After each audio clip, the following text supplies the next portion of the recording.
Ini analogi Usuluddin ya. Allah itu bagaikan presiden. Malaikat-malaikat itu bagaikan menteri-menterinya.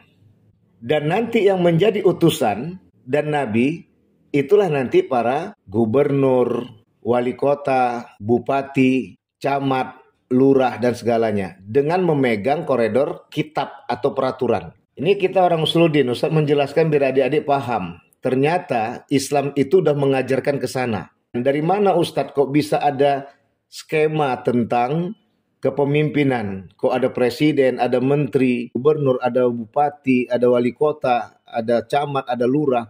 Nah itu terjajar nanti masuk kepada mabda wasithah, kitab dan nabi rasul. Nah dari mana itu semua terlaksanakan? Itu semua terlaksanakan setelah cerminan yang dibangun oleh Allah dan malaikat. Malaikat di sini nyata-nyata yang digambarkan sebagai sosok yang tidak memiliki nafsu. Kenapa malaikat tidak dihadirkan nafsu? Disitulah semua makhluk, terutama hamba Allah, yaitu bangsa jin dan manusia khususnya kita, menyadari bahwa kesetiaan, penuh cinta, tanpa gangguan nafsu, yang kadang berkurang, kadang bertambah, disitulah dicerminkan tentang sosok malaikat alaihissalam. Bagaimana para malaikat itu patuh sami'na wa ata'na apa kata Allah subhanahu wa ta'ala. Maka malaikat itu identik dengan asal kata malaika mulkun. Malika yamliku malkan itu artinya kepemilikan. Pemilikan ini identik dengan Allah subhanahu wa ta'ala, pemilik langit dan bumi beserta isinya. Siapa yang menyampaikan isi dari langit dan bumi? Siapa lagi kalau bukan malaikatul mursalin. Malaikat-malaikat yang diutus oleh Allah untuk menjelaskan kepada bangsa jin dan khususnya kita bangsa manusia bahwa Allah lah pencipta, bahwa Allah lah pemilik, bahwa Allah lah Tuhan, tiada Tuhan selain Dia. Halo sahabat semuanya, salam giat. Berjumpa di channel al.andawi.andi. Jangan lupa klik tombol subscribe dan nyalakan loncengnya ya. Terima kasih. Assalamualaikum warahmatullahi wabarakatuh. Waalaikumsalam warahmatullahi wabarakatuh. Baik, Ustadz akan menjelaskan dari 3 pertemuan yang telah kita masuki, 3 pertemuan ini. Baik, yang pertama saya akan jelaskan ma'rifatul mabda. Yang kedua, ma'rifatul wasithah. Yang ketiga, ma'rifatul ma'ad. Apa hubungan dari penyampaian pembagian dalam silabus ini? 3 hal yang dikupas yaitu ma'rifatul mabda, ma'rifatul wasithah, ma'rifatul ma'ad. Nah, menariknya di yang terakhir itu bukan ma'rifatul akhir ya, tapi ma'rifatul ma'ad. Nah, ma'rifah kita ketahui bahwa itu adalah sebuah upaya untuk mengetahui. Sebuah upaya untuk mengetahui. Itu ma'rifah. Jadi upaya untuk mengetahui apa? Untuk mengetahui pertama kali dalam keimanan. Jadi adik-adik ketika melihat ma'rifah jangan dikonotasikan kepada kajian tasawuf. Ini kita masih dalam wilayah tauhid. Ketika berbicara ma'rifah ini masih dalam ranah tauhid. Belum dikaitkan ke ranah tasawuf. Jadi ini halnya untuk siapa pemakalah nanti yang pertama, jangan dikaitkan dulu kepada tasawuf. Tapi bisa aja dihubungkan sedikit aja bahwa ini mengacu nanti kepada kecintaan kepada Allah Subhanahu wa taala. Namun dalam kupasan ini yang dimaksud ma'rifah ini adalah untuk mengetahui secara hakiki. Bagaimana kita mengimani. Yang pertama alias mabda. Dimulai dari iman kepada Allah dan iman kepada malaikat. Iman kepada Allah yang dimaksud di sini ma'rifah. Sesadar-sadarnya harus kita ketahui bahwa Allah itulah pencipta, Allah itulah pemilik, dan Allah itulah yang layak dituhankan. wal khaliq, huwal malik, wa huwa ilahun.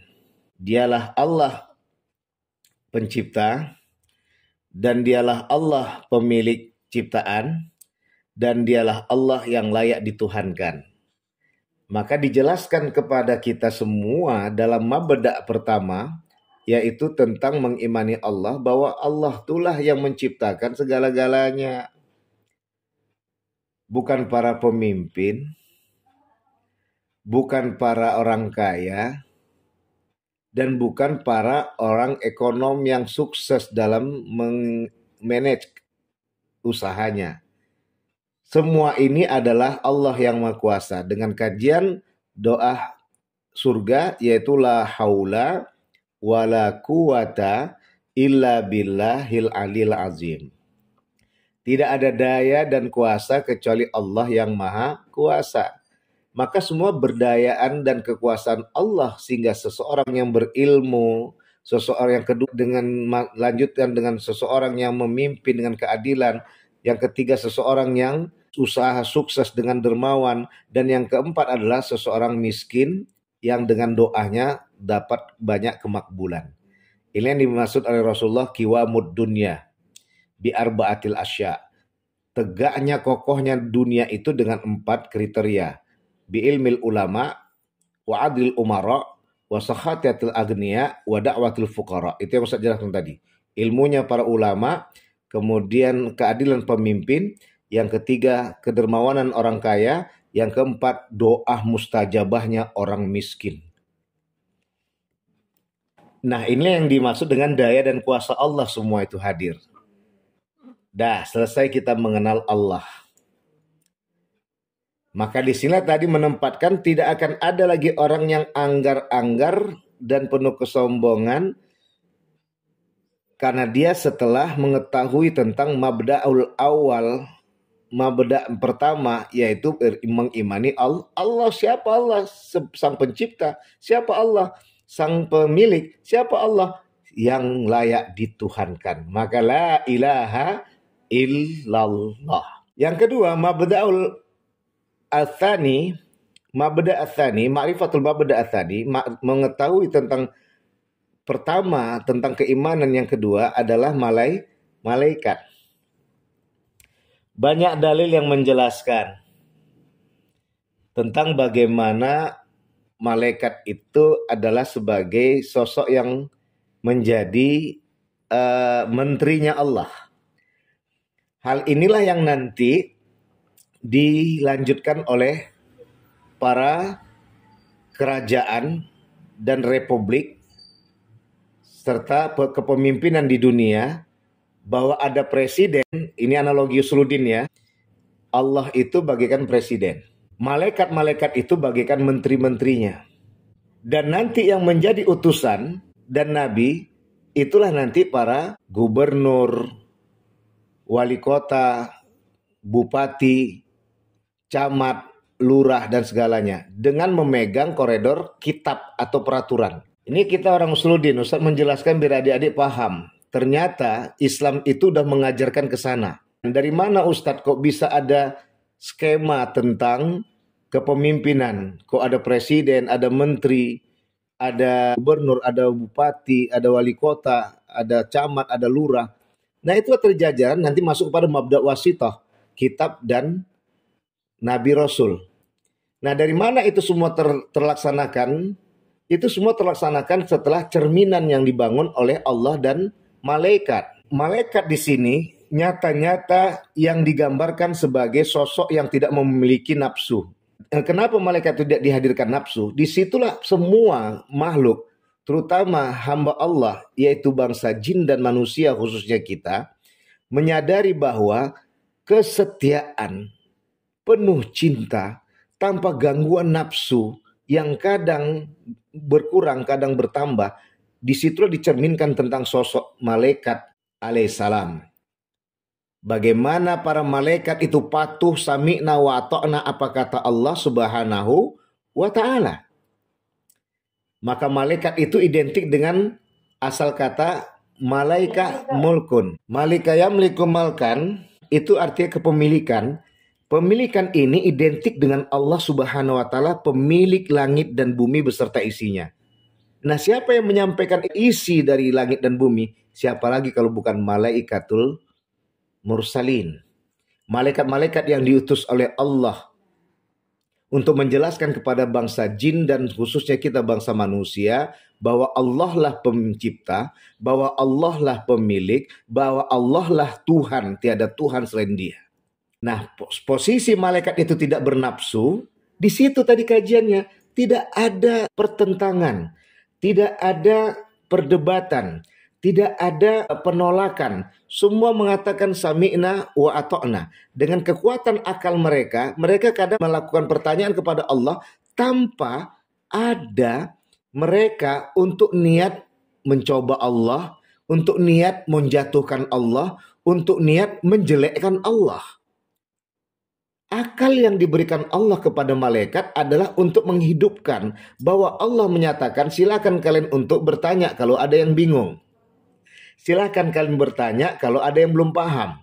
Makanya pertanyaan kebingungan ketika ada hal bingung dan tidak paham malaikat ketika Adam diciptakan, maka di saat itu malaikat bertanya, ataj'alu fiha may yufsidu fiha wa yasfikud dima. Mengapa kau ciptakan lagi Adam ya Allah, manusia?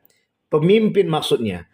Di sini bukan Adam, bukan manusia, tapi adalah di sini khalifah.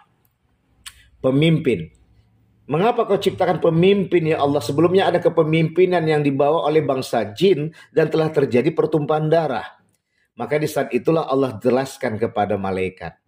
Inilah tujuan akal yang diberikan Allah kepada malaikat tanpa ada nafsu adalah bertujuan bahwa malaikat itu bukan patuh begitu saja. Allah juga memberikan kesempatan buat malaikat untuk dapat bertanya ketika tak paham. Bisa dipahami? Disinilah adik-adik harusnya sadari bahwa Allah itu tidak otoriter.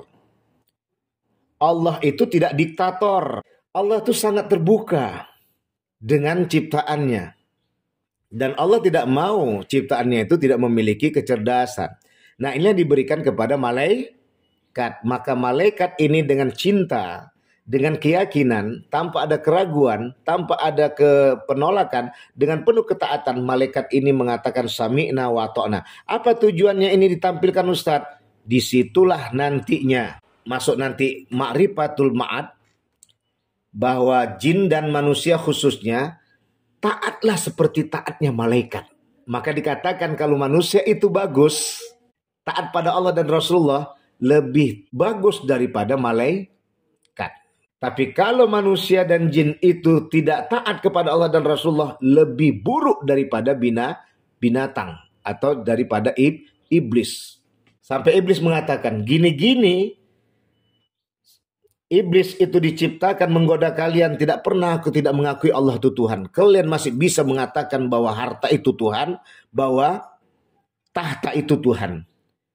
Aku menggoda kalian itu gara-gara apa? Gara-gara aku tunjukkan kepada kalian, ini maksudnya iblis yang ngomong, bukan Ustadz.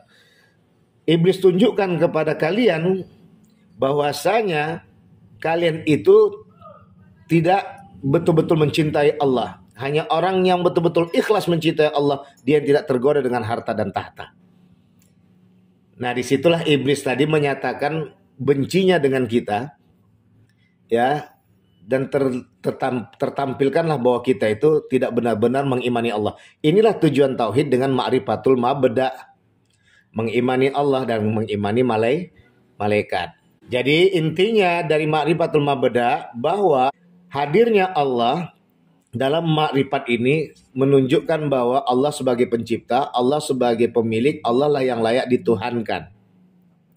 Hadirnya malaikat adalah sebagai wakil Allah.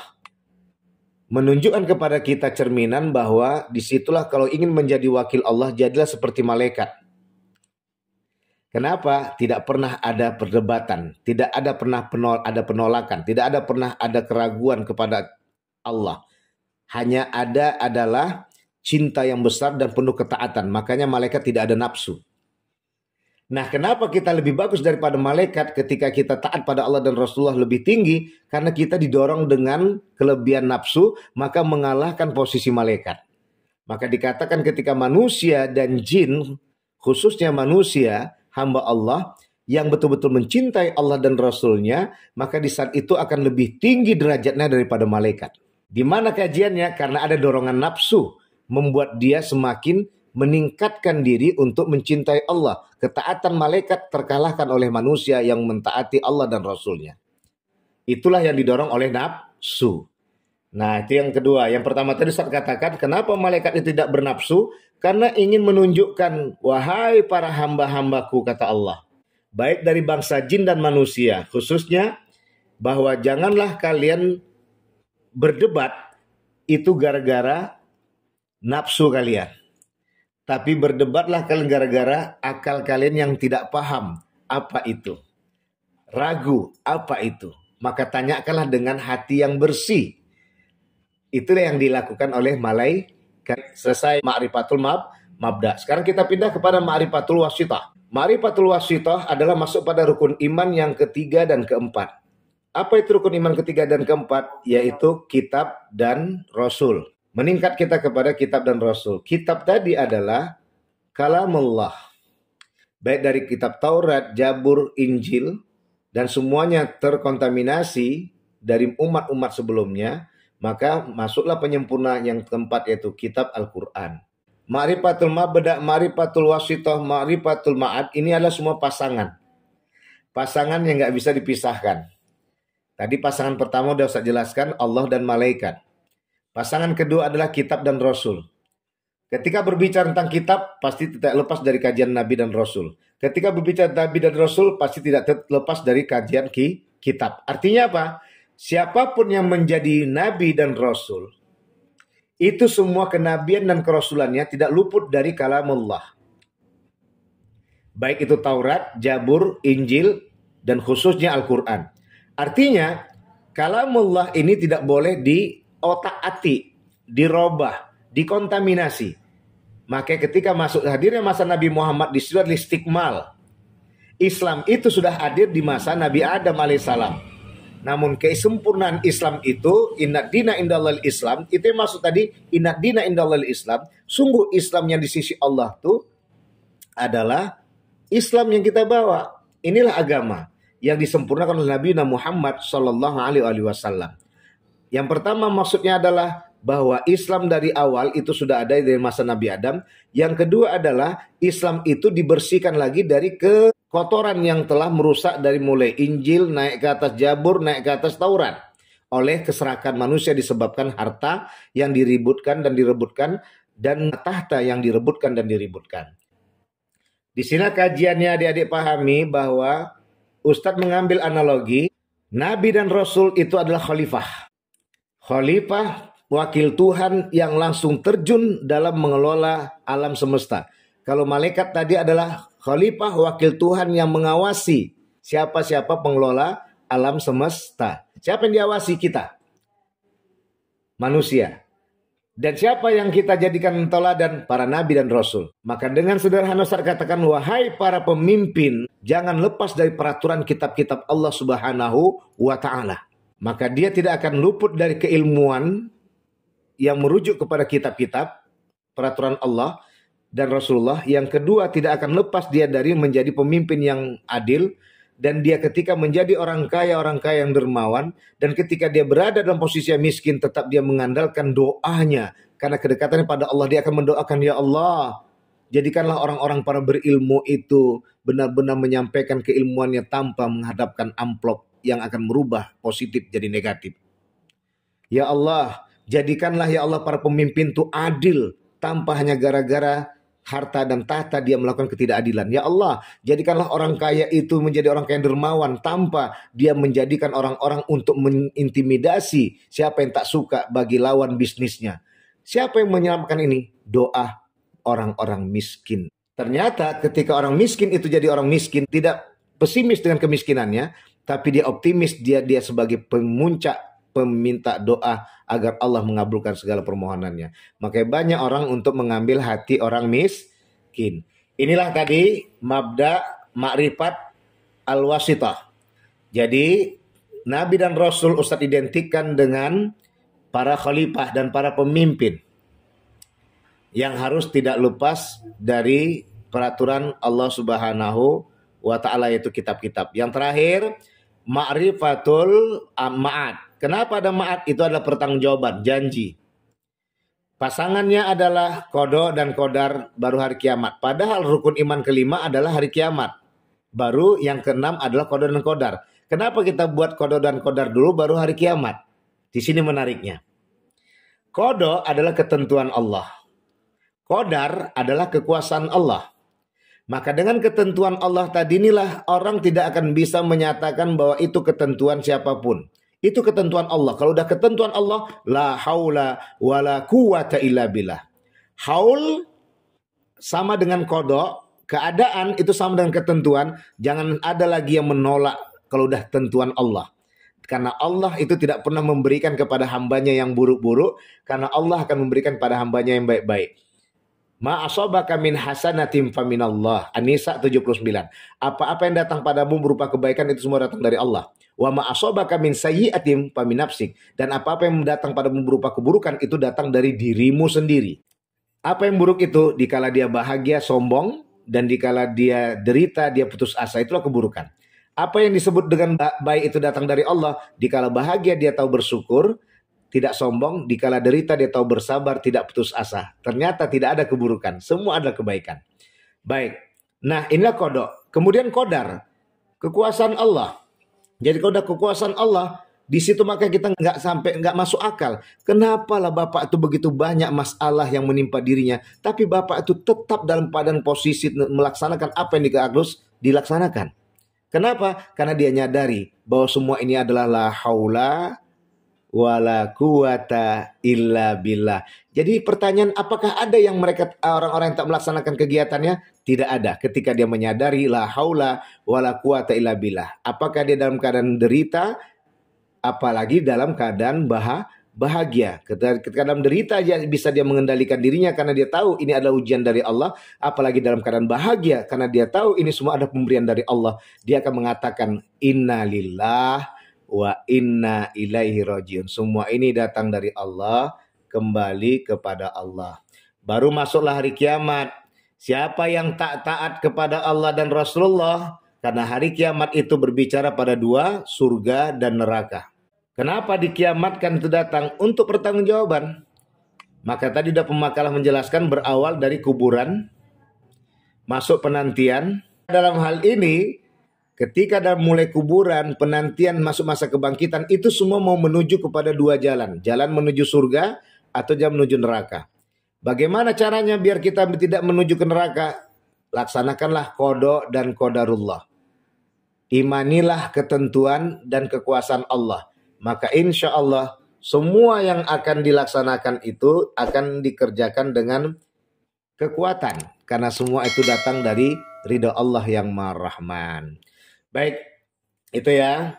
Maka siapa yang taat maka dapat surga. Siapa yang tak taat maka dapat neraka. Jadi dalam hal ini itu saja kesimpulan dari Ustadz tentang ma'rifatul mabda, ma'rifatul wasithah, ma'rifatul ma'ad adalah pecahan dari rukun iman ke-6.